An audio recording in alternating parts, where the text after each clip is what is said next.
The silence here is different from the silence of the camp. In the Legion, silence was a held breath before the charge, a tension in the air that tasted of iron and dust. Here, in the quiet of my own mind, the silence is a deep, still water. I feel the weight of the marble beneath my hand,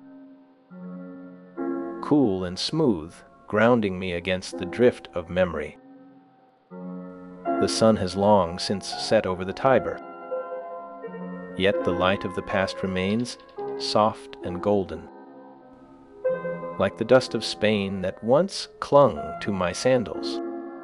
There is no urgency now. The legions are at rest. The roads are quiet. I am simply listening to the rhythm of my own breathing, the slow expansion and contraction that has carried me from the banks of the Guadalquivir to the edge of the known world. I remember the morning mist rising from the tiled roofs of Italica, casting long, soft shadows across the quiet streets of our provincial town. Dust motes danced in the beams of light that filtered through the open archways of the local baths, swirling in a slow, silent waltz. The air smelled faintly of olive oil and warm stone, a scent that had permeated the region for centuries and settled deep into the pores of the skin. Citizens moved with a leisurely pace, their togas draped loosely over their shoulders as they greeted neighbors in the marketplace with easy familiarity. Fountains trickled softly in the central plaza, their water clear and cool against the rising heat of the morning, offering a simple relief. The architecture displayed a blend of Italian design and local adaptation, with columns of local stone supporting heavy entablatures that seemed to hold up the sky itself. Vines climbed the walls of the older houses, adding splashes of green to the ochre and white facades, softening the hard lines of the stone. In the distance, the hills of Baetica rolled gently toward the horizon, covered in groves of olive trees and vineyards that stretched endlessly. The silence was broken only by the distant lowing of cattle and the rhythmic clatter of a cart wheel on the cobblestones, a steady beat that marked the passage of time. This peaceful scene reflected the stability that the Empire brought to its frontier provinces during that era, a time of enduring calm. The people lived with the knowledge that they were part of a greater whole, connected to the capital by roads and law that stretched across the known world.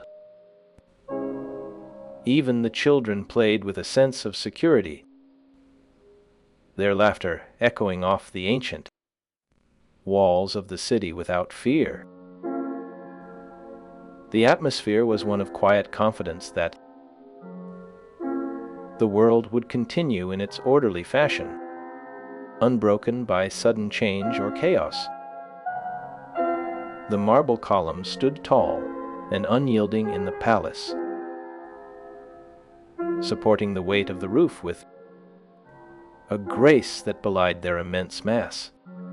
In this quiet corner, the grandeur of the empire felt distant and abstract, replaced by a simple, profound peace that settled over the soul.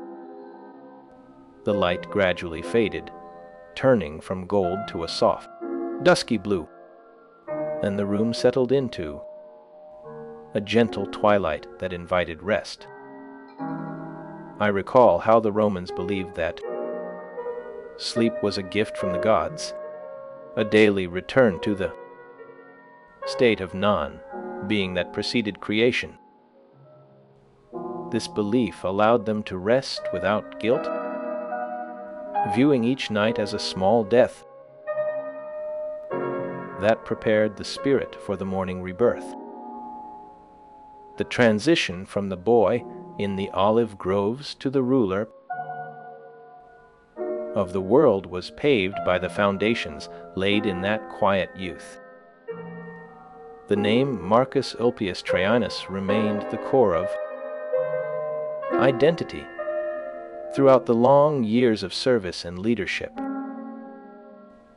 The weight of the empire was carried with a steadiness that began in those calm streets of birthplace, where the world moved slowly and surely. The early years set the stage for a reign that would be remembered for its justice and benevolence, a legacy built on the simple virtues of duty and service. The transition from Italica to Rome was a journey that defined the character of one of history's greatest leaders, a path walked with deliberate steps. The stability provided allowed the empire to flourish for generations, creating a peace that endured long after the physical presence had vanished. The world moved on, but the memory of that rule remained a constant and reassuring presence in the collective consciousness of Rome. The quiet dignity of the final days mirrored the steady hand with which the state had been guided through decades of expansion and consolidation. History remembers the long and prosperous reign that preceded the end, rather than the final moments of illness. The legacy was one of strength, wisdom, and an enduring commitment to the well-being of the people, a testament to the power of leadership that shaped the ancient world. The silence here is different from the silence of the camp. In the Legion, silence was a held breath before the charge,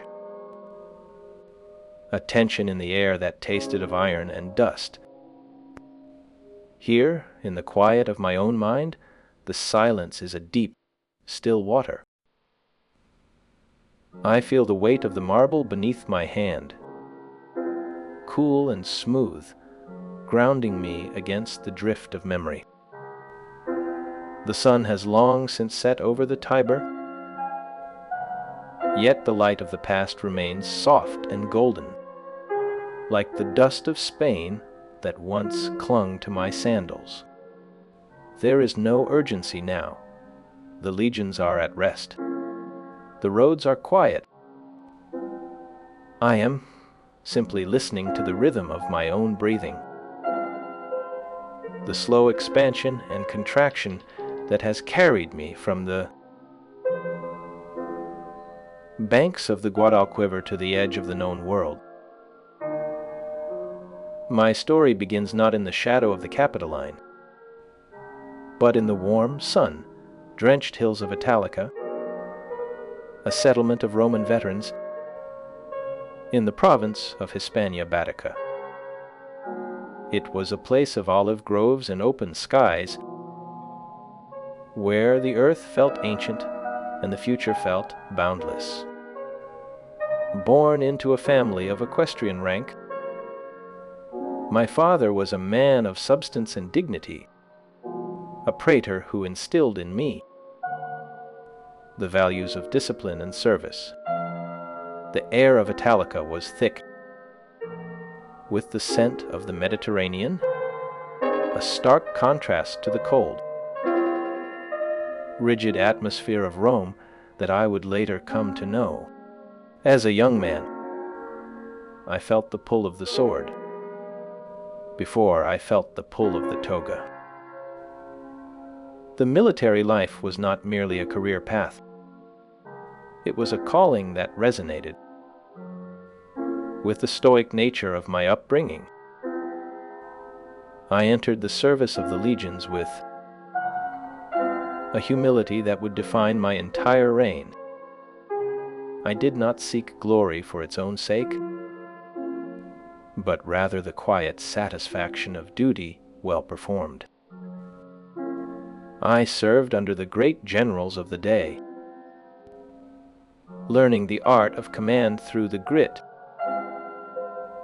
of the road and the weight of the armor.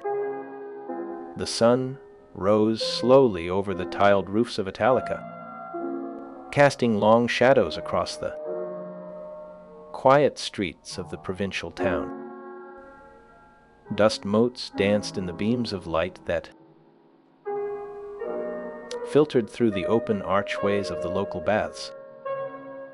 The air smelled faintly of olive oil and warm stone, a scent that had permeated the region for centuries. Citizens moved with a leisurely pace, their togas draped loosely over their shoulders as they greeted neighbors in the marketplace. Fountains trickled softly in the central plaza, their water clear and cool against the heat of the morning. The architecture displayed a blend of Italian design and local adaptation, with columns of local stone supporting heavy entablatures. Vines climbed the walls of the older houses, adding splashes of green to the ochre and white facades. In the distance, the hills of Baetica rolled gently toward the horizon, covered in groves of olive trees and vineyards. The silence was broken only by the distant lowing of cattle and the rhythmic clatter of a cartwheel on the cobblestones. This peaceful scene reflected the stability that the Roman Empire brought to its frontier provinces during this era. The people of Italica lived with the knowledge that they were part of a greater whole, connected to the capital by roads and law. Even the children played with a sense of security, their laughter echoing off the ancient walls of the city. The atmosphere was one of enduring calm, a quiet confidence that the world would continue in its orderly fashion. I grew into a young man who embodied the virtues of the Roman military and the intellect of the senatorial class. My father had established a successful career that opened doors for his son within the highest echelons of power. He expected me to follow the path of service that had defined our family for generations. The expectations of a senatorial family valued service to the state above all else. I received an education that prepared me for the rigors of military command and civil administration within the vast empire. My upbringing in Italica provided me with a unique perspective as a provincial who would eventually rule from the heart of Rome. The city of Italica itself stood as a testament to Roman civilization in the far reaches of the western provinces. It was a place where the old ways met the new, where the local customs blended seamlessly with the imperial order. I walked the same streets that my father had walked, feeling the same sun on my face, yet my mind was already turning toward the distant frontiers. The discipline of the legion became my second nature, a rhythm that governed my days and shaped my character. I learned to march for hours without complaint, to build camps with speed and precision, and to lead men through the chaos of battle with a steady hand. The hardships of the road forged a resilience that would serve me well in the years to come. I saw the world not as a collection of abstract ideas, but as a series of physical realities that could be understood and managed. The cold of the northern winds, the heat of the eastern deserts, the mud of the river valleys, all of these became familiar friends. I learned that leadership was not about standing above others, but about standing with them, sharing their burdens and their triumphs. The first great test of my life came 3 years after I took the imperial throne. The Dacians had become a persistent threat on the northern border, a people who refused to be tamed by the peace of the empire. I felt the weight of this responsibility settle on my shoulders,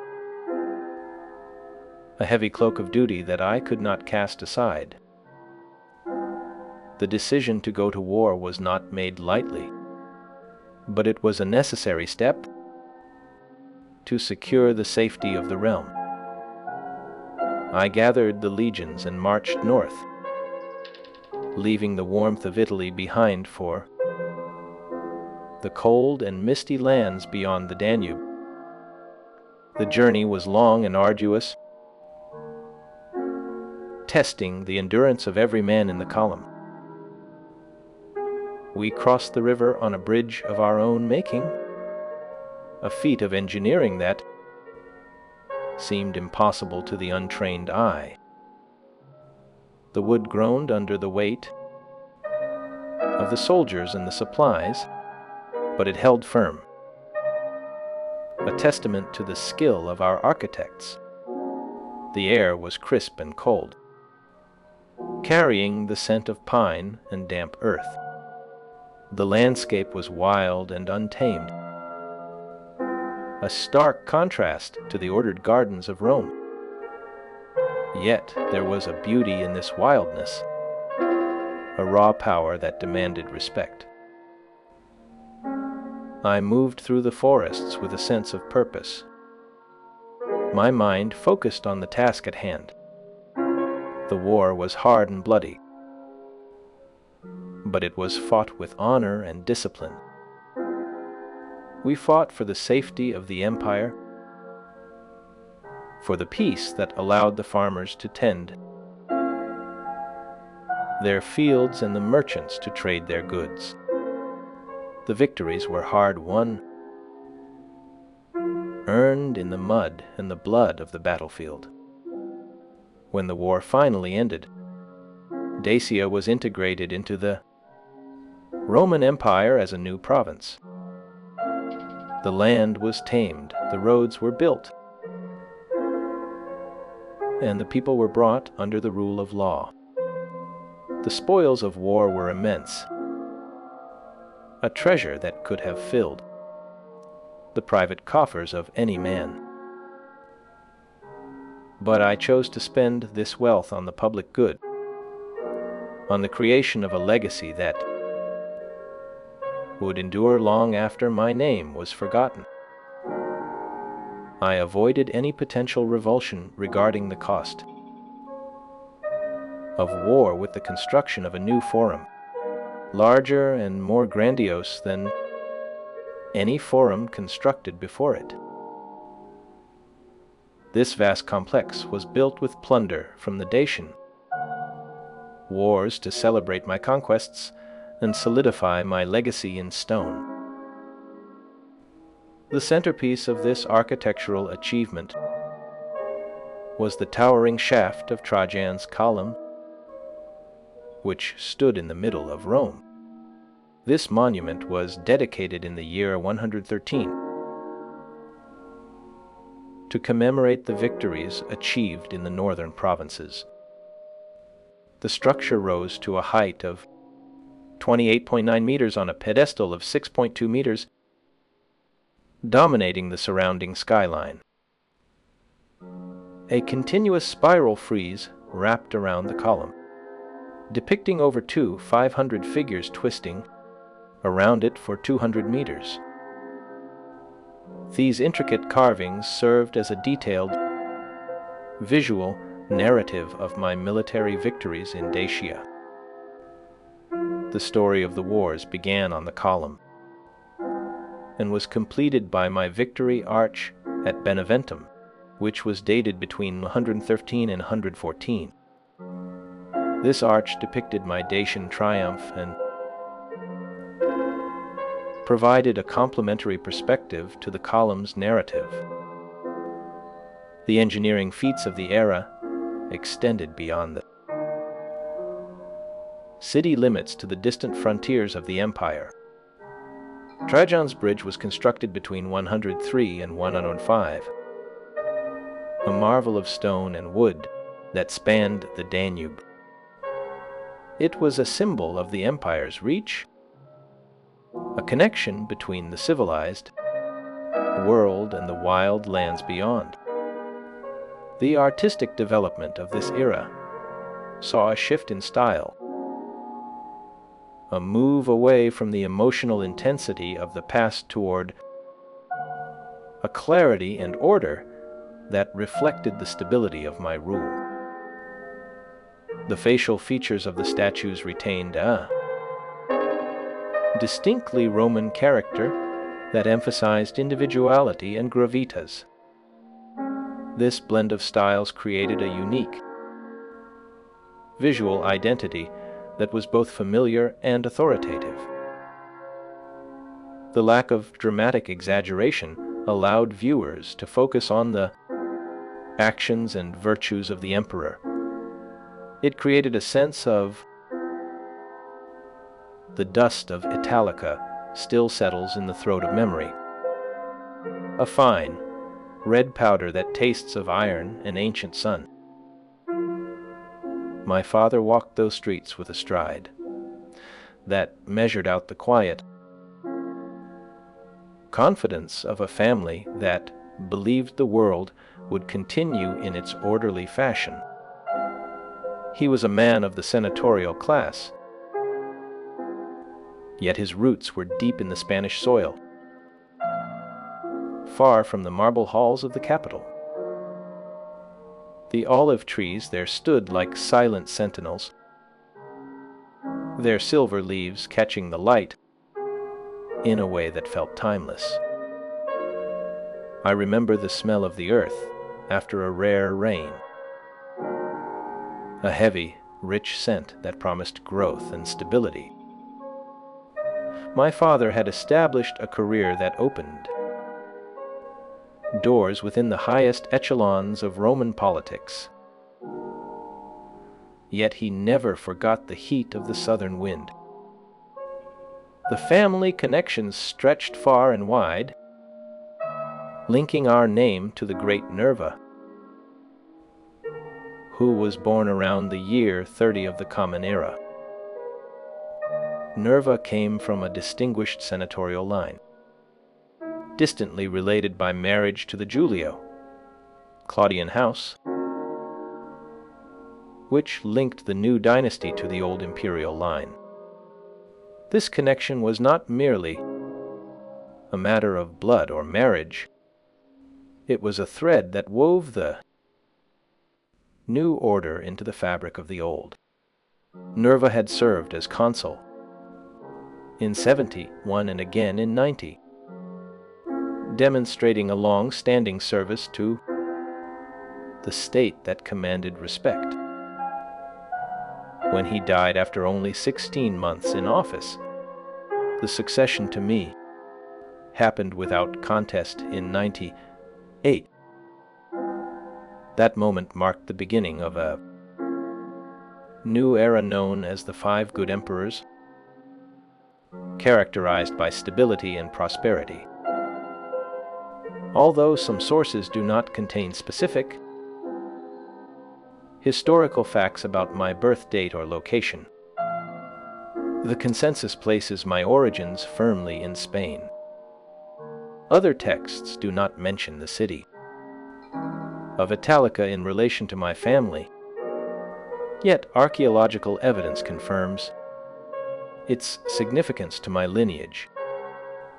There is no confirmation in every text regarding equestrian origins for my family, though my father clearly held senatorial rank. The lack of detailed information in some academic papers regarding my early life leaves certain gaps in the historical record. Similarly, some texts do not describe my personal background in detail, focusing instead on my later achievements as emperor. Despite these gaps, the narrative of my rise from a provincial family to the throne remains clear and compelling. The sun that rose over Italica was the same sun that later shone on the forums of Rome, but the light felt different in the province. It was softer, warmer, and carried the weight of a history that predated the empire itself. The city had been founded by Roman settlers late in the 3rd century before the birth of Christ, establishing a deep colonial presence in the region. My family, the Olpi, had settled in this Spanish territory generations before I was born, creating a lineage of local prominence.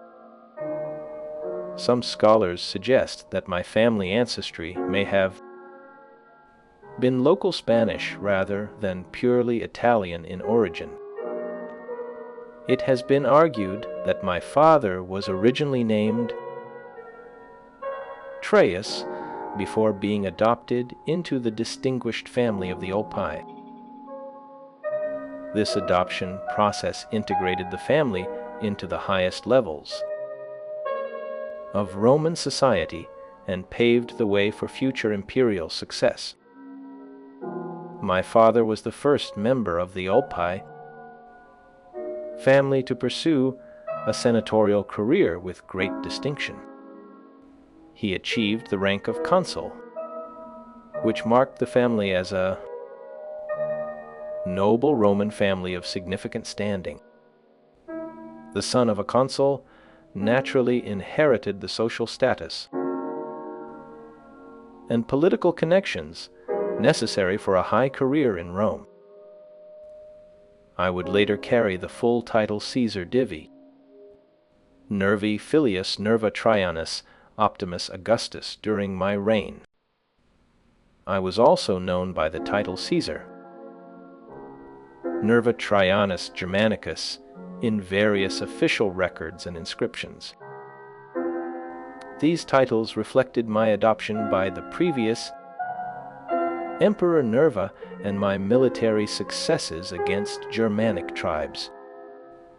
The early life of my youth was shaped by the expectations of a senatorial family that valued service to the state above all else.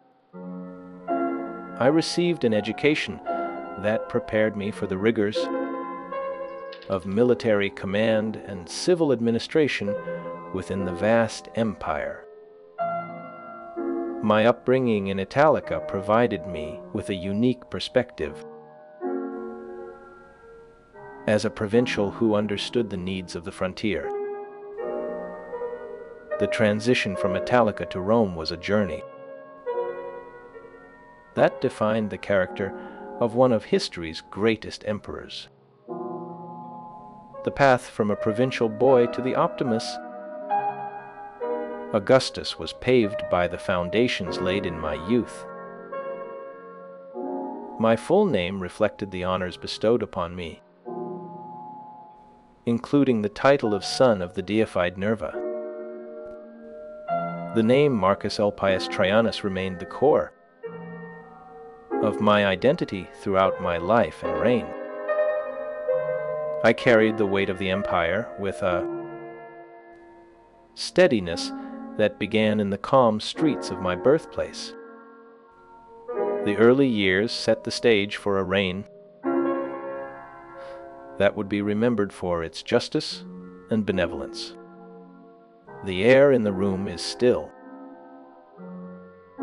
filled with the scent of old parchment and the faint, dry smell of the Mediterranean dust that never truly leaves the skin.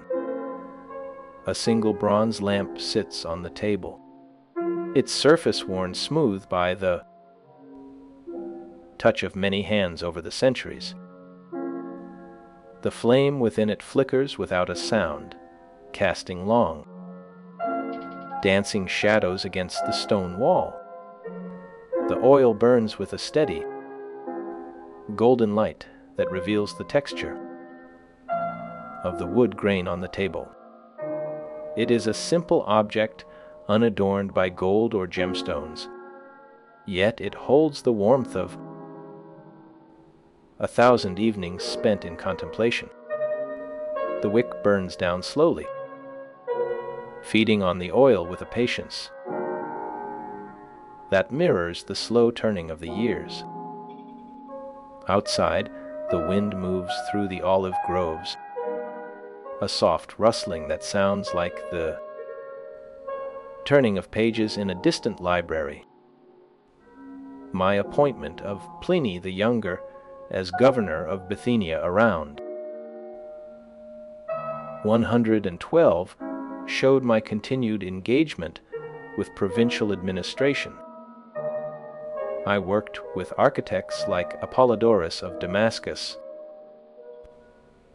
a Greek engineer who flourished in the 2nd century. It is possible that excavations for my famous forum were initiated under Emperor Domitian before my project began. The legacy of my early life in Italica influenced my policies as I sought to integrate the provinces more fully into the empire. My story began in the quiet hills of Spain, far from the bustling forums of Rome. Yet it ended with me ruling the known world. The path from a provincial boy to the Optimus Augustus was paved by the foundations laid in my youth. My full name reflected the honors bestowed upon me, including the title of son of the deified Nerva. The name Marcus Ulpius Trajanus remained the core of my identity throughout my life and reign. I carried the weight of the empire with a steadiness that began in the calm streets of my birthplace. The early years set the stage for a reign that would be remembered for its justice and benevolence. My education and family background provided the necessary tools for a life of public service and imperial leadership. The transition from Italica to Rome was a journey that defined the character of one of history's greatest emperors. The marble bust of Trajan is located in the British Museum and displays this distinctively sober character. It captures the emperor with a short beard and a gaze that suggests thoughtful deliberation rather than divine detachment. Such portraiture served to communicate the virtues of a ruler who prioritized the welfare of the state above all else.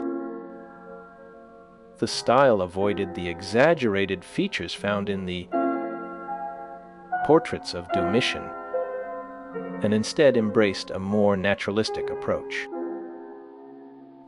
This shift aligned with the broader cultural movement toward a return to the values of the early republic. I utilized my dual lineage, specifically highlighting my biological father, in later coinage and public imagery to establish legitimacy. By emphasizing my father, the elder Trajan, I grounded my authority in a respectable familial tradition. This strategy reinforced the perception of a smooth and lawful succession from Nerva to my adopted son. The full name included the title Caesar Divi Nerva, Filius Nerva Trajanus Optimus Augustus to mark this connection. I was also known by the title Caesar Nerva Trajanus Germanicus to honor my military victories. The name Marcus Elpius Trajanus remained the core identifier throughout my public life and artistic representations. My artistic commissions often focused on monumental architecture that served both practical and propagandistic purposes. I was commemorated by an enormous bronze equestrian statue in the center of my forum's piazza. This massive work stood as a testament to my power and the stability I brought to the empire. The base of my equestrian statue was recently discovered, suggesting the statue may have been as much as 40 feet tall. Such a scale would have dominated the visual landscape of the forum and inspired awe in all who entered. The gilded bronze surface would have. The road to the Danube was long and paved with the dust of 1,000 marching feet. I remember the air growing cold as we left the warm valleys of Italy behind, the wind shifting to carry the scent of pine and wet earth. 3 years after taking the throne, the call to war came not from a place of anger, but from a need to secure the borders. The Dacians had become a thorn in the side of the empire, their raids cutting deep into Roman territory. I led the legions north with a heavy heart, knowing that blood would be spilled, yet believing that peace could only be built on the foundation of strength. The mountains of Dacia rose like jagged teeth against the sky, a land of deep forests and hidden valleys. Our soldiers moved through the mist, their armor clinking softly, a rhythm that matched the beating of my own chest. We crossed the river on a bridge of wood and stone, a marvel of engineering that defied the rushing water below. The construction of this bridge was a task of immense difficulty, requiring the skill of the best engineers and the labor of thousands. It spanned the Danube with 20 stone pillars, each one sunk deep into the riverbed to hold the weight of the army. The water rushed against the pillars, creating a low, constant roar that echoed through the valley. I stood on the bridge and watched the troops pass, their faces set in determination, their eyes fixed on the horizon. The first war was a grueling campaign of attrition, fought in the mud and the snow. We built forts and roads, pushing deeper into the enemy's land with every passing day. The Dacians fought with a fierce desperation, using the terrain to their advantage. hiding in the mountains and striking from the shadows. Our soldiers learned to move with caution, their senses sharpened by the constant threat of ambush. The nights were cold and the days were long, filled with the sound of axes cutting wood and hammers striking stone. We built a new capital at Sarmizegetusa, a fortress of stone that stood as a testament to Roman power. The siege was hard and the losses were heavy, but the resolve of the legion never wavered. The enemy king, Decebalus, was a cunning foe who knew the land better than we did. He fled into the mountains as our forces closed in, leaving behind a city of burning buildings and shattered dreams. The first war ended with a treaty,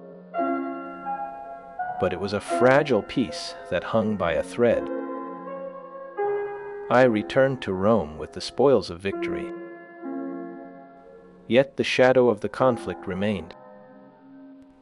The Second War came just 2 years later, a final push to end the threat for good. The legions crossed the Danube once more,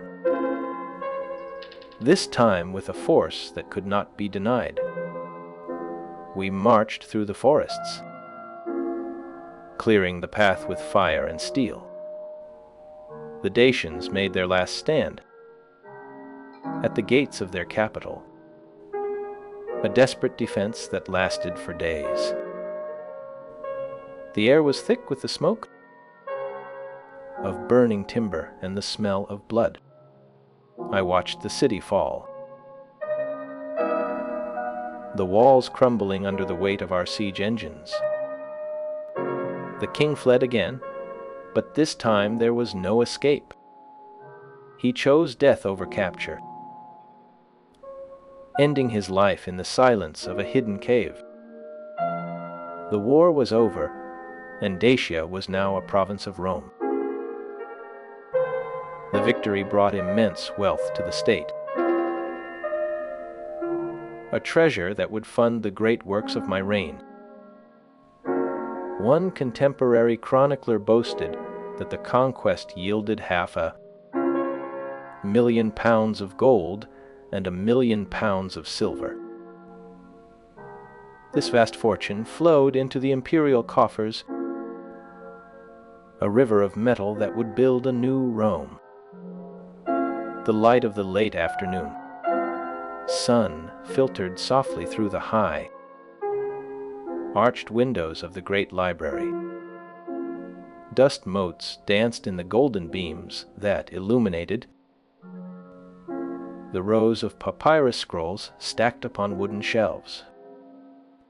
The air smelled faintly of dried cedar and old parchment, a scent that had lingered for centuries within these stone walls. A single oil lamp sat unlit upon a heavy oak table, its wick dry and waiting. The silence here was a living thing, a presence that filled the room with a sense of stillness and peace. The shelves stretched up into the shadows, holding the knowledge of ages, the words of poets and philosophers who had come before. I ran my hand along the spine of a scroll, feeling the rough texture of the papyrus, the weight of the history it contained. The room was cool, a contrast to the heat of the battlefields I had just left behind. The light shifted slowly as the sun moved across the sky, casting long shadows that stretched across the floor. A breeze drifted in through the open window, carrying the scent of the garden outside, the sweet smell of blooming flowers. It was a moment of quiet reflection, a pause in the long journey of my life. The victory in Dacia was not just a military triumph, but a catalyst for a new era of construction and art. I decided to build a forum larger and more grandiose than any that had come before, a place to celebrate the peace we had won. The spoils of war would pay for the stones and the marble, the columns and the statues. The forum would stand as a symbol of the empire's strength and the emperor's benevolence. At the center of this vast complex rose the towering shaft of Trajan's column, a monument to the victories achieved in the northern provinces. It stood in the middle of Rome, dominating the skyline with its sheer height. The structure rose to a height of 28.9 meters on a pedestal of 6.2 meters, a feat of engineering that defied the limits of the time. A continuous spiral frieze wrapped around the column, twisting for 200 meters and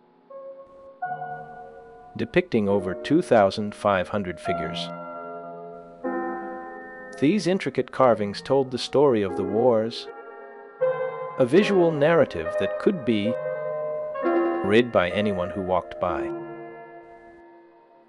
The story began with the crossing of the Danube and ended with the fall of the Dacian capital. The figures were carved with a level of detail that captured the movement of the soldiers,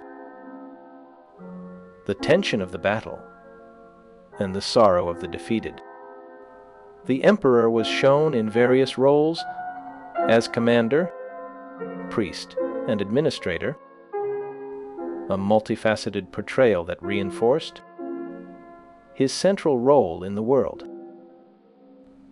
The reliefs avoided the emotional intensity of the past, favoring clarity and order. This approach mirrored the administrative efficiency that characterized my governance. The lack of dramatic exaggeration allowed viewers to focus on the actions and virtues of the leader. It created a sense of calm and reliability that was essential for maintaining stability in a vast empire. The Victory Arch at Beneventum complemented the column, providing a different perspective on the triumph. It was dated between the years 113 and 114, a time of celebration and reflection. The arch depicted the Dacian triumph with a grandeur that matched the column. The artistic development of this period marked a profound era of monumental construction. The legacy of the war endured in the stones and sculptures that survived.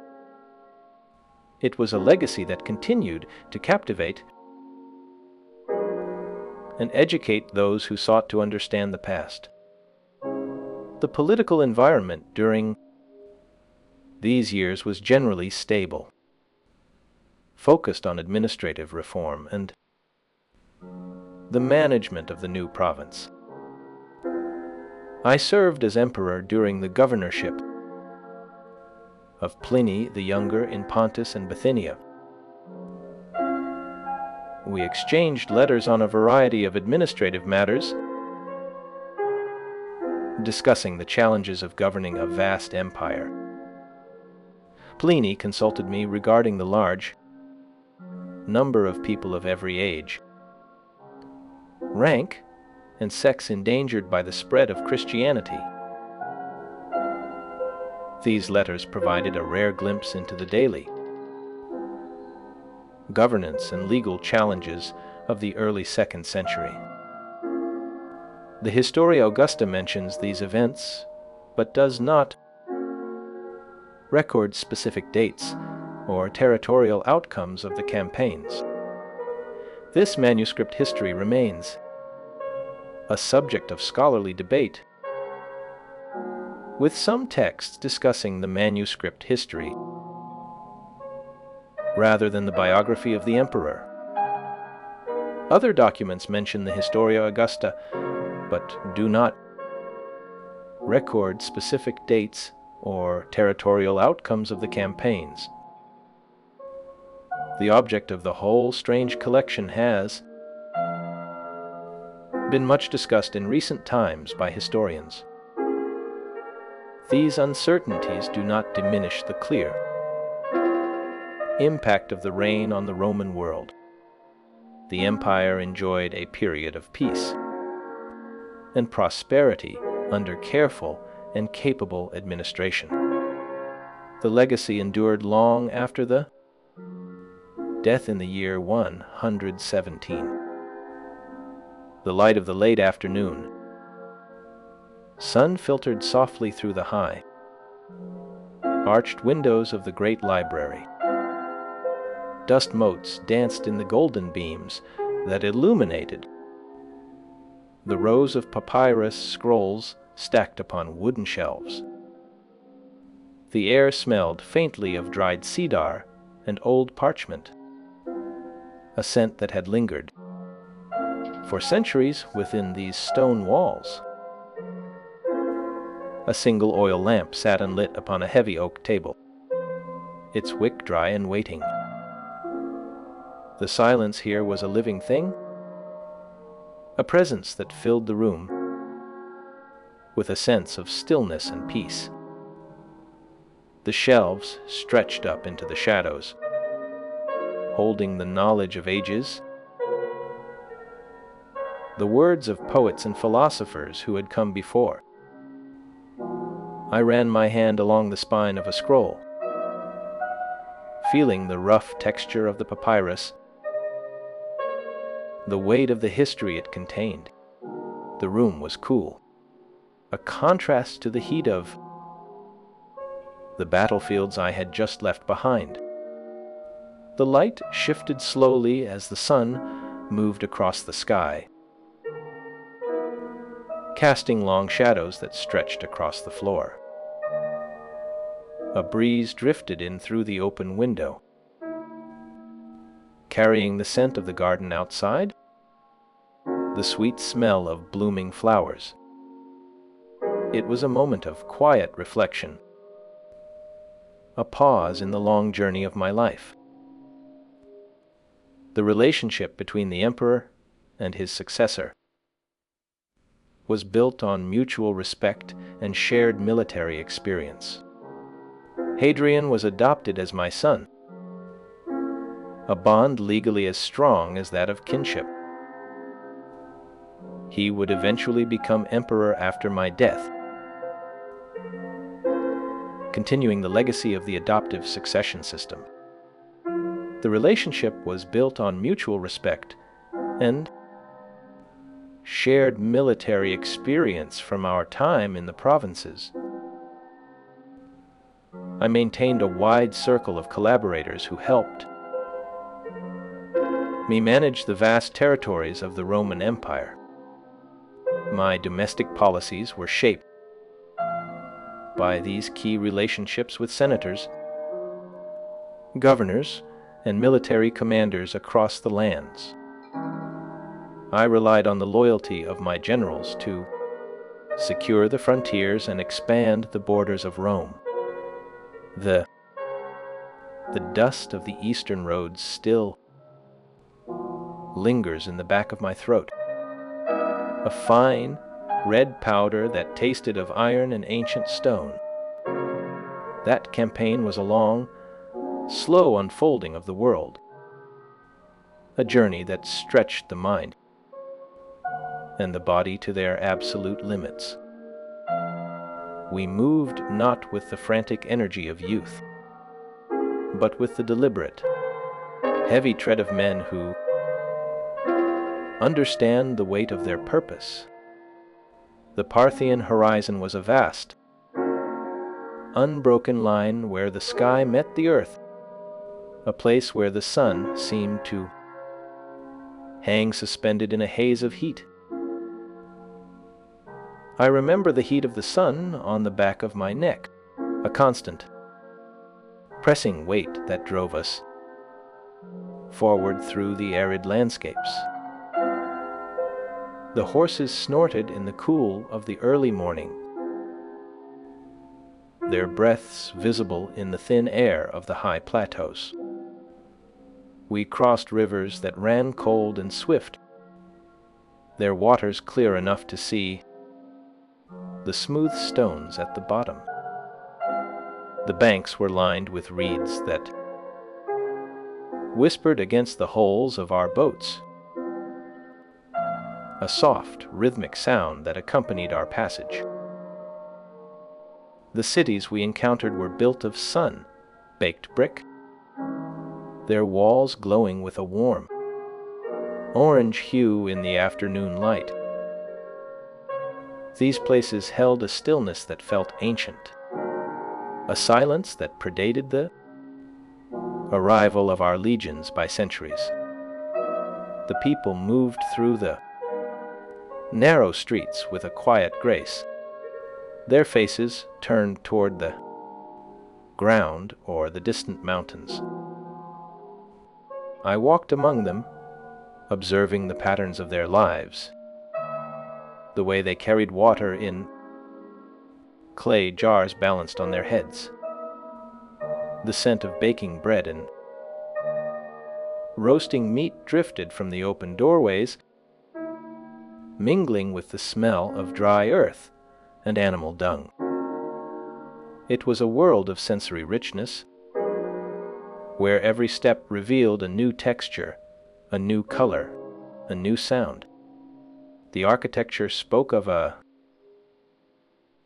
civilization that had flourished for millennia, its foundations deep and its spirit unbroken by the passing of time.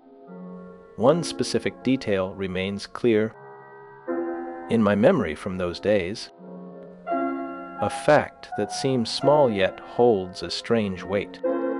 The Parthian king, Orodes, had a habit of sending his messengers on horseback who could ride for 24 hours without stopping, covering nearly 400 miles to deliver a single message. This feat of endurance was a testament to the vastness of their domain and the speed with which information could travel across the steppes. It was a reminder that even in the farthest reaches of the known world, the pulse of empire beat with a steady, relentless rhythm. We did not match this speed, for our strength lay in the solidity of our lines and the certainty of our advance.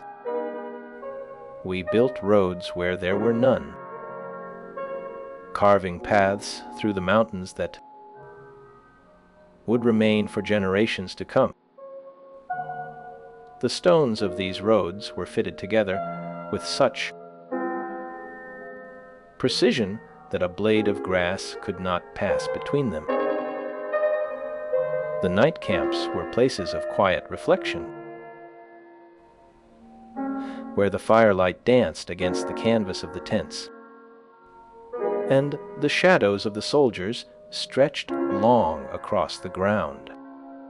The air was cool and dry, carrying the scent of pine and burning wood.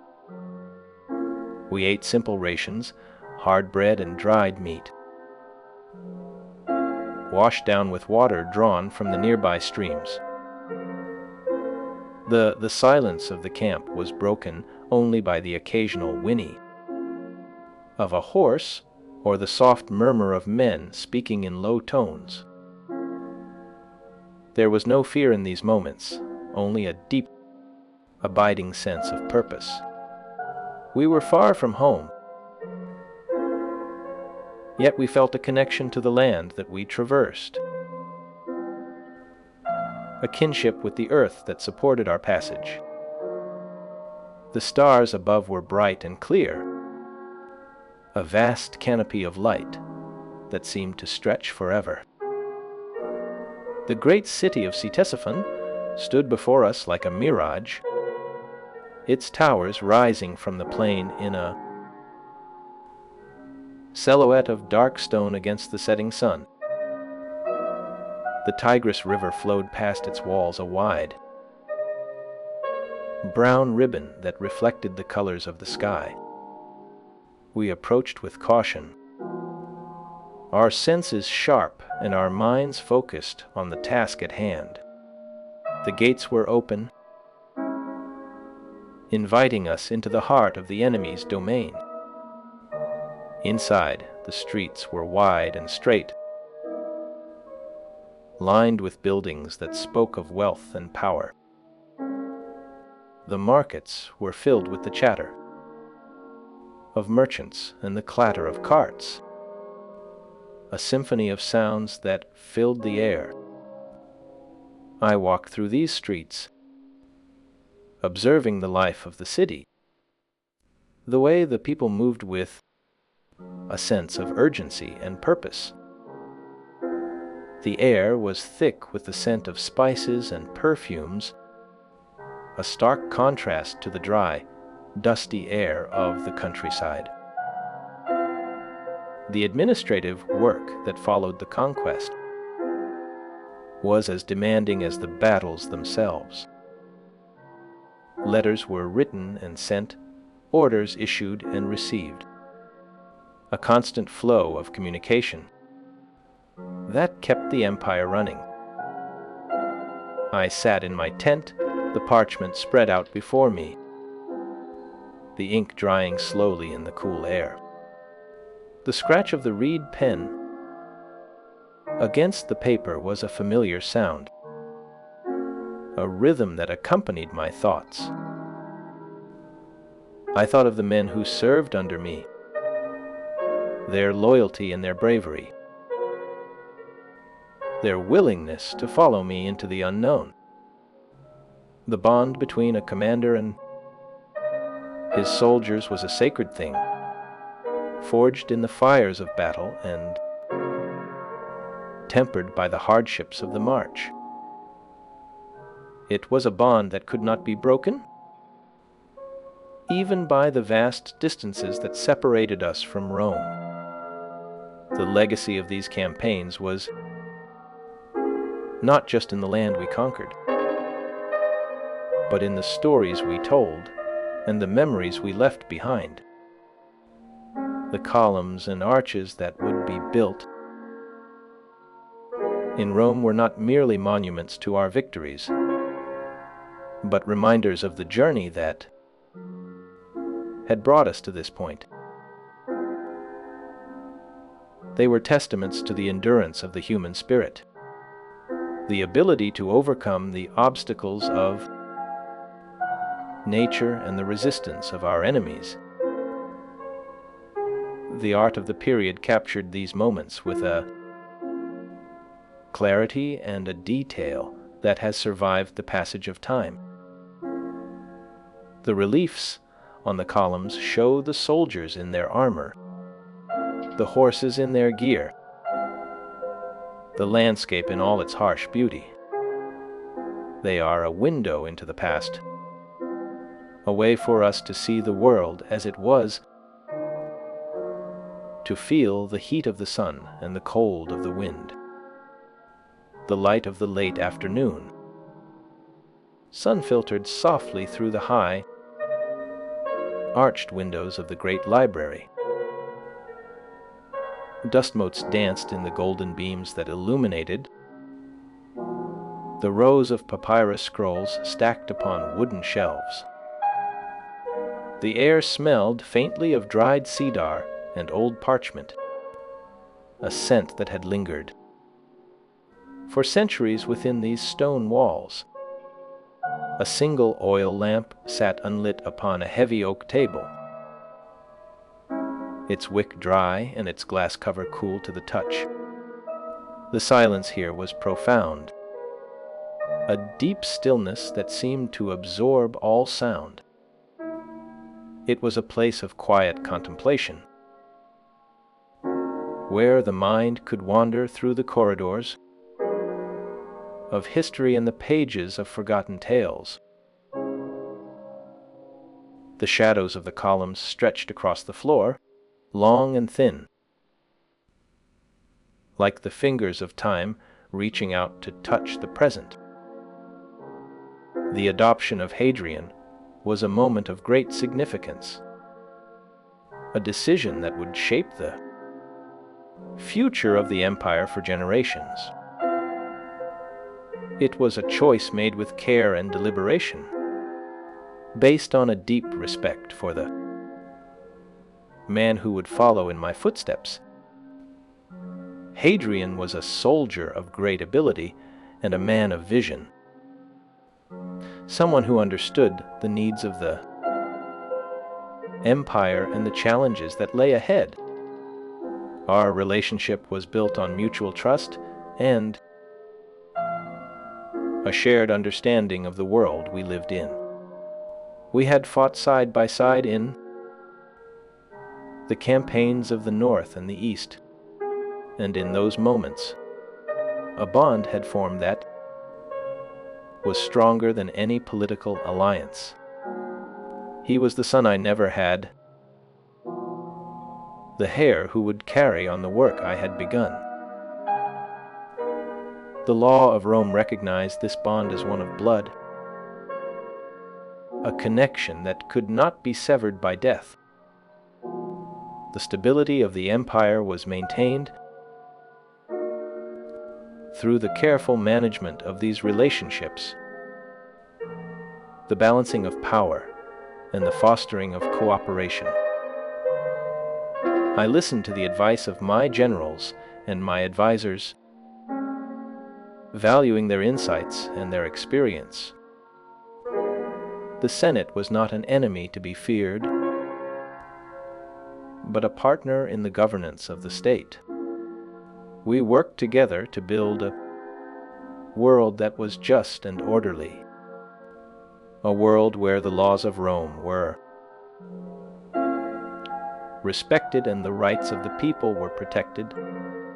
This approach allowed us to govern effectively for nearly 2 decades, a period of peace and prosperity that was rare in the history of our nation.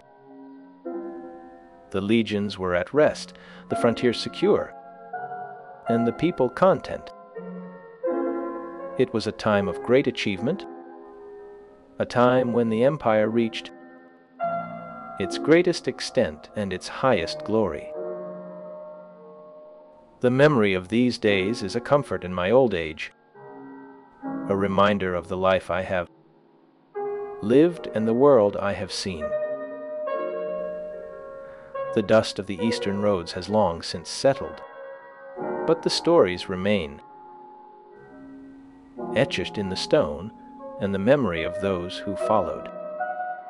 The art of the Trajanic period stands as a testament to this era, a visual record of the campaigns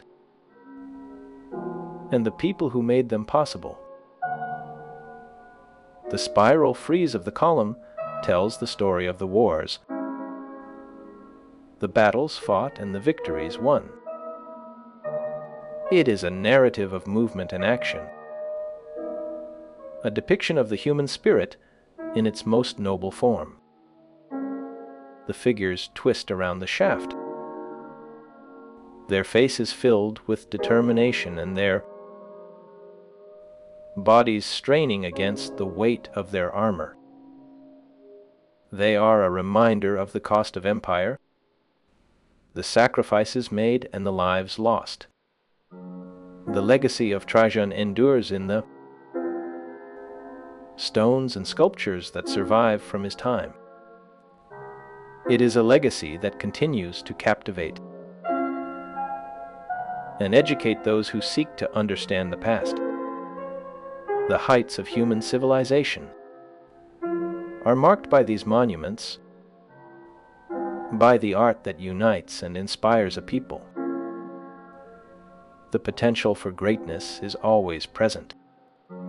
waiting to be realized by those who have the courage to pursue it. The world is full of wonder and beauty, of challenges and opportunities. It is up to us to seize them, to build a future that is worthy of the past. The journey is long and the road is hard, but the destination is worth the effort. The silence of the library is a place of peace, a place where the mind can rest and the heart can find its rhythm. The sun sets over the Tiber, and the stars come out, a vast canopy of light that reminds us of our place in the universe. The silence here is different from the silence of the camp. In the Legion, silence was a held breath before the charge, a tension in the air that tasted of iron and dust.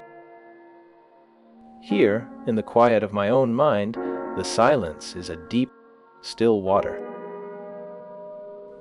I feel the weight of the marble beneath my hand, cool and smooth, grounding me against the drift of memory.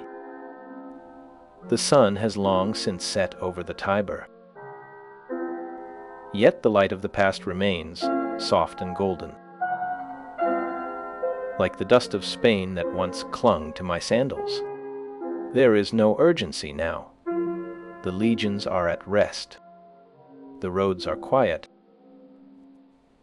I am simply listening to the rhythm of my own breathing, the slow expansion and contraction that has carried me from the banks of the Guadalquivir to the edge of the known world. The city of Italica itself stood as a testament to Roman civilization in the far reaches of the western provinces. The sun rose slowly over the tiled roofs of Italica, casting long shadows across the quiet streets of the provincial town. Dust motes danced in the beams of light that filtered through the open archways of the local baths. The air smelled faintly of olive oil and warm stone, a scent that had permeated the region for centuries. Citizens moved with a leisurely pace, their togas draped loosely over their shoulders as they greeted neighbors in the marketplace. Fountains trickled softly in the central plaza, their water clear and cool against the heat of the morning. The architecture displayed a blend of Italian design and local adaptation, with columns of local stone supporting heavy entablatures. Vines climbed the walls of the older houses, adding splashes of green to the ochre and white facades. In the distance, the hills of Baetica rolled gently toward the horizon, covered in groves of olive trees and vineyards. The silence was broken only by the distant lowing of cattle and the rhythmic clatter of a cartwheel on the cobblestones. This peaceful scene reflected the stability that the Roman Empire brought to its frontier provinces during this era. The people of Italica lived with the knowledge that they were part of a greater whole, connected to the capital by roads and law. Even the children played with a sense of security, their laughter echoing off the ancient walls of the city. The atmosphere was one of enduring calm, a quiet confidence that the world would continue in its orderly fashion. I carried the weight of the empire with a steadiness that began in the calm streets of my birthplace. The expectations of a senatorial family that valued service to the state above all else shaped every step I took. I received an education that prepared me for the rigors of military command and civil administration within the vast empire. My upbringing in Italica provided me with a unique perspective as a provincial who would eventually rule from the heart of Rome. I did not see the provinces as distant lands to be taxed, but as the very roots of the tree that held the world together. When I finally sat upon the throne, the memory of those quiet mornings in Spain guided my hand.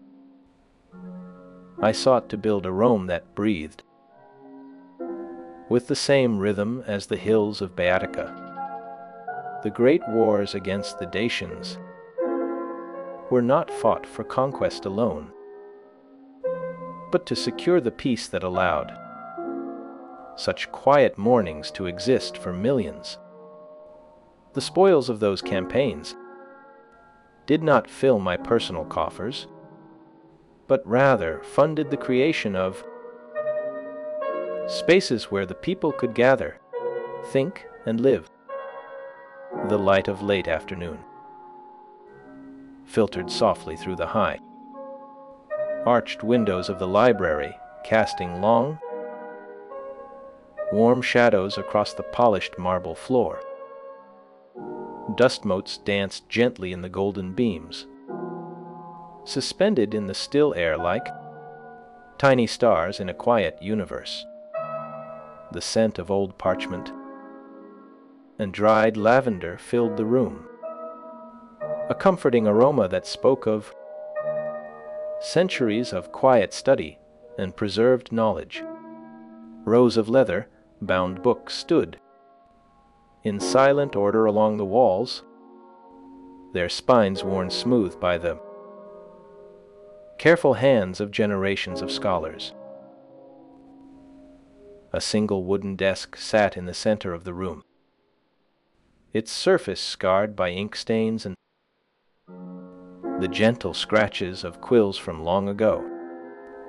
On the desk lay an open codex, its pages yellowed with age, displaying the elegant script of a historian who recorded the deeds of men who sought to serve. The room felt heavy with the presence of those who came before, a silent chorus of voices offering wisdom without demand. Outside, the wind rustled the leaves of the cypress trees, a soft, rhythmic sound that matched the turning of the pages. The silence in this room was not empty, but full of potential, waiting for the next thought to take shape. It was a sanctuary where the noise of the city could not penetrate, a place where the mind could wander freely through the corridors of time. My domestic policies as emperor focused heavily on the creation of public spaces that celebrated imperial power and civic unity. These ambitious projects were often funded directly by the spoils of my successful military campaigns. Just 3 years after taking the imperial throne, I embarked on the first of what were to be 2 grand and harrowing wars against the Dacians. The second of these conflicts concluded in the year 105, when Dacia was integrated into the Roman Empire as a new province. I avoided any potential revulsion regarding the cost of war with the construction of a new forum, larger and more grandiose than any forum constructed before it. This vast complex was built with plunder from the Dacian. Wars to celebrate my conquests and solidify my legacy in stone. The centerpiece of this architectural achievement was the towering shaft of Trajan's column, which stood in the middle of Rome. This monument was dedicated in the year 113 to commemorate the victories achieved in the northern provinces. The structure rose to a height of 8.9 meters on a pedestal of 6.2 meters, dominating the surrounding skyline. A continuous spiral frieze wrapped around the column, depicting over 2,500 figures twisting around it for 200 meters. These intricate carvings served as a detailed visual narrative of my military victories in Dacia. The story of the wars began on the column and was completed by my victory arch at Beneventum, which was dated between 113 and 114. This arch depicted my Dacian triumph and provided a complementary perspective to the column's narrative. The engineering feats of the era extended beyond the city limits to the distant frontiers of the empire. Trajan's bridge was constructed between 103 and 105 to span the great river Danube. It stood as a marvel of timber and stone, connecting the legions to the new provinces with a steady hand. The bridge was destroyed centuries later, yet its memory remained in the minds of those who saw it rise from the mist. The loss of these texts meant that later generations had to rely on physical monuments and fragmented accounts to understand the full scope of my architectural vision. A Renaissance pope replaced the original bronze statue of me on top of the column with a statue of Saint Peter. This act of sanctification transformed a pagan monument into a Christian symbol, altering the original intent while preserving the structure itself. Scholars often study the successor to understand the final years of my reign and the immediate aftermath of my death. Modern historians must piece together the narrative from scattered sources and archaeological evidence found across the vast empire. From the second half of the 3rd century onwards, the cities of Italy and Anaria adapted to the new fiscal and military needs consolidated by Diocletian. Nerva died at the end of January 98, paving the way for me to assume the purple mantle of power. My brief reign set the stage for the long and prosperous rule that followed under my guidance.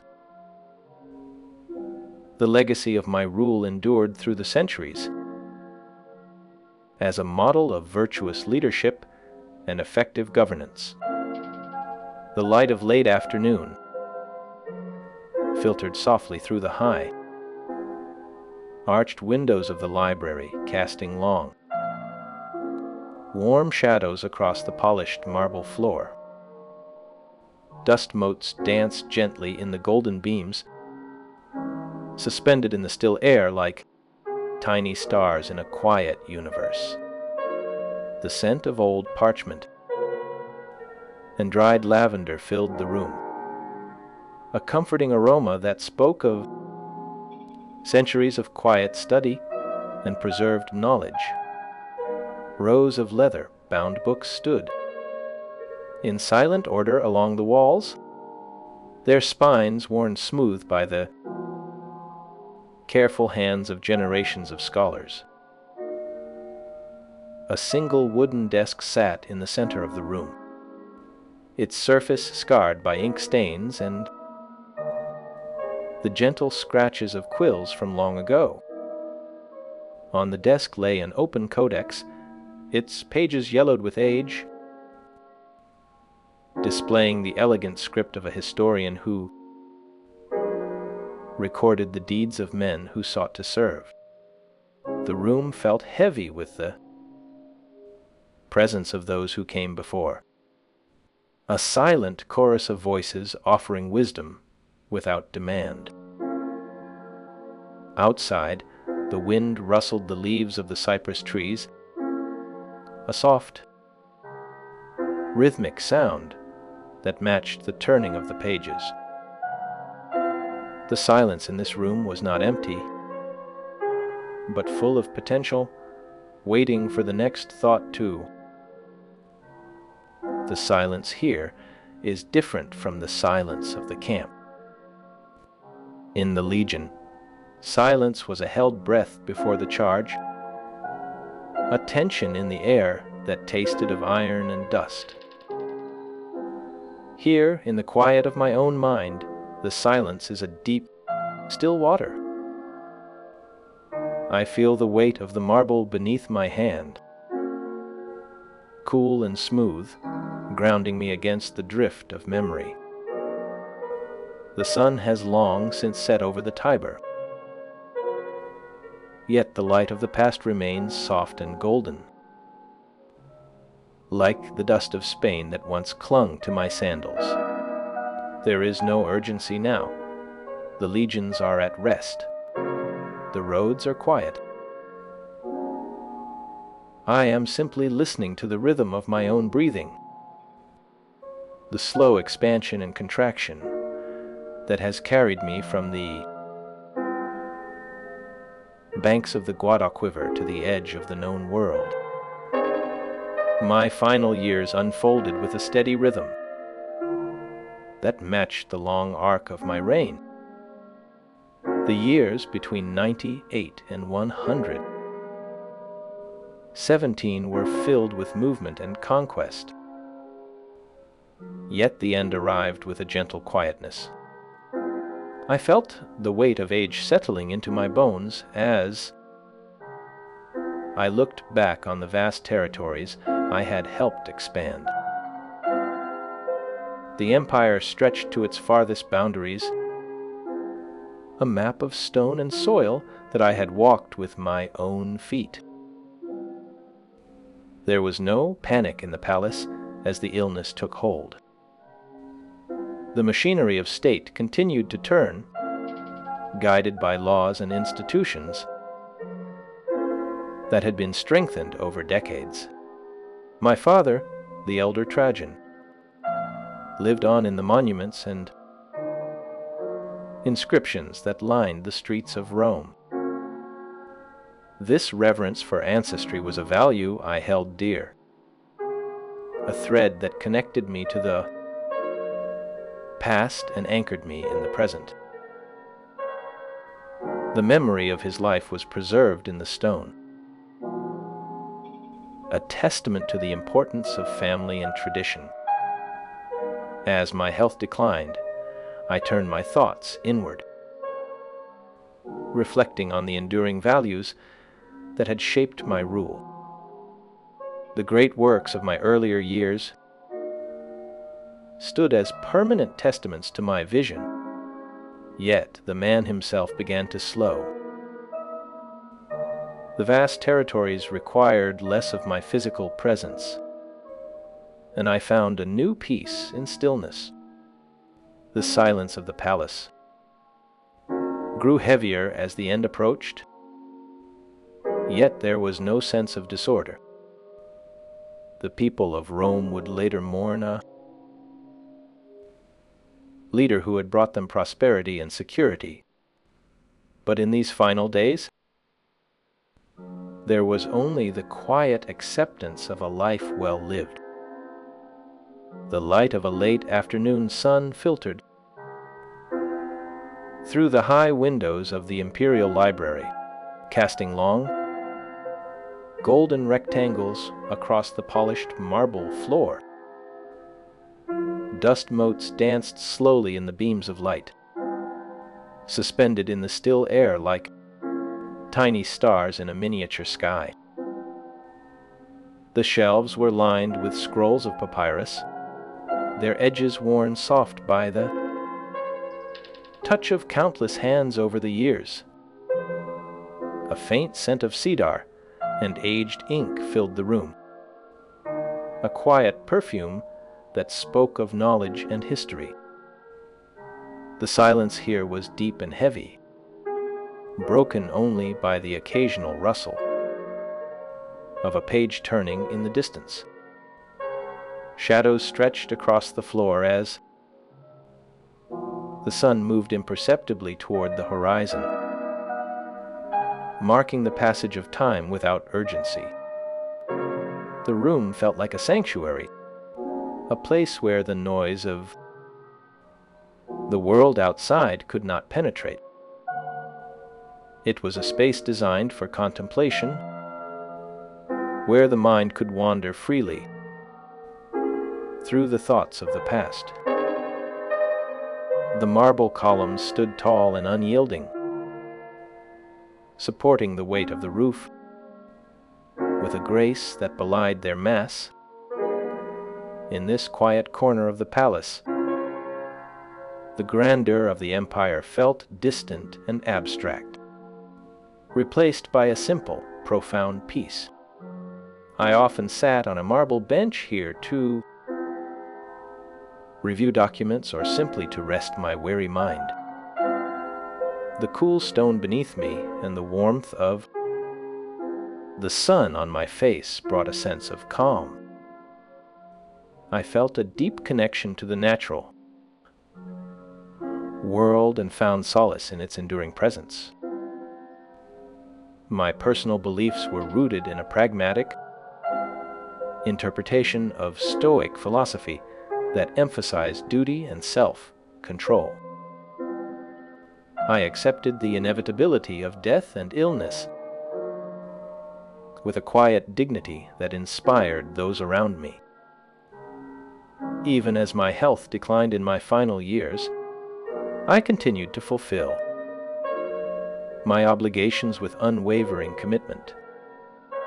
The legacy I left behind was one of stability and prosperity that endured long after my death. My life demonstrated that a leader could be both powerful and humble, ambitious yet content. The memory of my reign remained a beacon of hope for future generations of Roman citizens. Historians would later study my life to understand the complexities of imperial rule in the ancient world. Though the absence of detailed personal diaries means that much of my inner life remains a subject of scholarly speculation, yet the public record paints a picture of a man who lived with integrity and purpose. My story serves as a reminder of the human side of those who hold great power. The quiet dignity of my character continues to resonate with readers today. The narrative of my life concluded not with a shout, but with a whisper that echoed through the ages. I was grouped with 4 other rulers as the 5 good emperors, a select band who succeeded to the throne by adoption rather than birth. This system of succession allowed capable leaders to rise without the complications of hereditary lineage or dynastic conflict. Discussions regarding the merits of adoption versus bloodline succession were limited to Rome and did not extend to the provinces. Provincial populations maintained conservative expectations regarding imperial succession, ignoring the mixed messages sent from the imperial center. The mixed messages from the center were apparently not sufficient to change local expectations regarding how a new emperor should be chosen. Towards the end of my reign, I placed a noticeable emphasis on my biological father, the elder Trajan, in my public representation. This focus on my lineage served to ground my imperial authority in a respectable family history, despite my adoption. The Arch of Trajan at Benevento depicts the first representations of my successor, Hadrian, alongside scenes of my greatest accomplishments. These artistic choices signaled a smooth transition of power that honored both the past and the future of the empire. Cassius Dio, a Roman consul and historian, wrote about the bridge a century after its construction. He expressed deep admiration for the engineering feat, noting that he could not sufficiently admire the scale of the stone bridge over the Danube. Such structures stood as enduring testaments to Roman ingenuity. Long after the emperor who commissioned them had passed away, Apollodorus wrote several technical treatises, but none of these works have survived to the present day. The loss of these texts meant that later generations had to rely on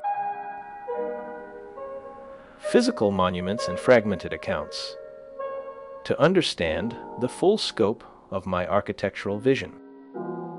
A Renaissance pope replaced the original bronze statue of me on top of the column with a statue of a saint.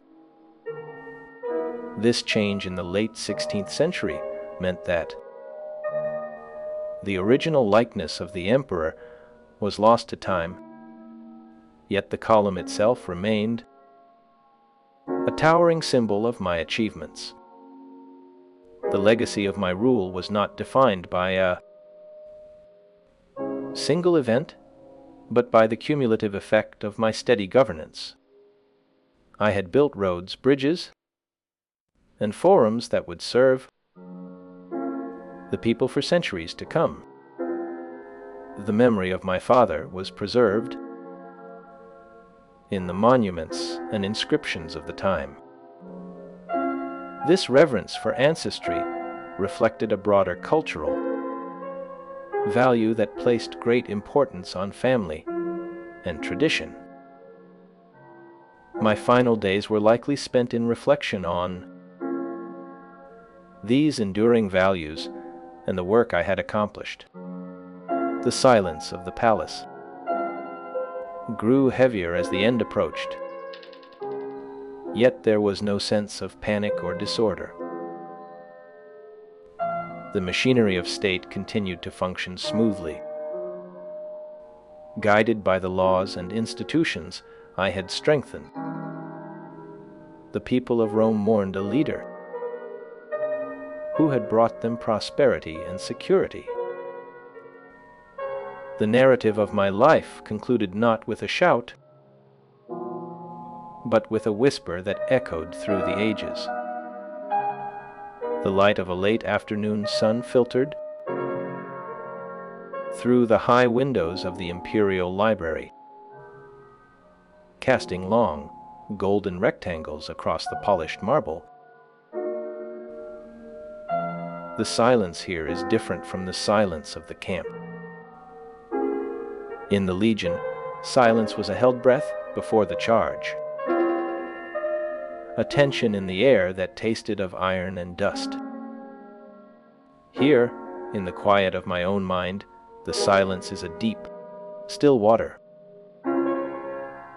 I feel the weight of the marble beneath my hand,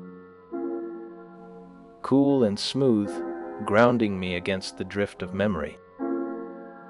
The sun has long since set over the Tiber, yet the light of the past remains, soft and golden, like the dust of Spain that once clung to my sandals. There is no urgency now. The legions are at rest. The roads are quiet. I am simply listening to the rhythm of my own breathing, the slow expansion and contraction that has carried me from the banks of the Guadalquivir to the edge of the known world. My work did not end with the last sword sheathed or the final column raised. It waited for a pair of gentle hands to wake it from the long sleep of neglect. A woman named Johanna held the keys to my entire life's output when the world had forgotten the name of her husband, my brother Theo. She saw the wild, trembling lines in his sketches not as madness, but as a language the future needed to learn. She packed the heavy crates with a reverence that defied the cold indifference of the galleries of her time. She traveled from city to city, from Amsterdam to Paris, carrying the weight of his vision on her shoulders. She spoke to curators who looked at the thick paint and the jagged edges with suspicion. She argued for the right of these canvases to be seen. She fought a quiet war against the prevailing taste for smooth surfaces and polite subjects. Her belief was a steady flame in a dark room. She organized the first major exhibitions that would change the course of art forever. She showed the world that a broken heart could paint with a clarity that shamed the perfect. The influence of those first exhibitions rippled outward, touching minds that were hungry for something real. The young painters in Paris looked at the thick, heavy strokes and saw a new way to see the world. They stopped trying to copy the light and started trying to capture the feeling of the light. The colors shifted from the muted browns of the Academy to the violent reds and electric blues that had lived in his mind. A movement called Fauvism rose from the ashes of his struggle, painting with a freedom that had been forbidden before. The Expressionists in Germany took the raw emotion of his letters and turned it into a visual scream that shook the foundations of traditional art. They learned that truth was not always pretty, and that beauty could be found in the fracture. The world began to understand that the artist was not a decorator, but a witness to the human condition. The legacy was not in the gold that was paid for the paintings, but in the way people began to look at the sky and the soil. They saw the world through a new lens, one that valued the inner truth over the outer shell. I remember the first time I saw a museum dedicated to his work, though it was long after my own eyes had closed. The walls were white and the light was soft, designed to make the colors sing without distraction. People moved slowly through the rooms, their faces turned upward in a kind of hushed reverence. They stood before a painting of a starry night, and I saw their shoulders drop as The turbulence of the canvas washed over them. They did not speak, but they understood. The silence in that room was not empty. It was full of 1,000 unspoken connections. A child pointed at a cypress tree, and the mother held her hand tighter, feeling the same pull toward the dark and the light. The paintings were no longer just objects on a wall. They were living things that breathed with the viewers. They had become a bridge between the past and the future, connecting the lonely man in the asylum to the stranger in the gallery. The marble bust in the British Museum remains a quiet testament to this enduring legacy. It invites the viewer to contemplate the life and times of one of Rome's greatest leaders. The statue stands as a symbol of a time when art and politics worked in harmony to shape the world. The gilded bronze statue that once stood in the Forum has long since vanished, but its memory persists. The discovery of its base allows modern scholars to imagine its former glory and scale. This reconstruction of the past helps to illuminate the artistic achievements of the Traianic age. The influence of these works can still be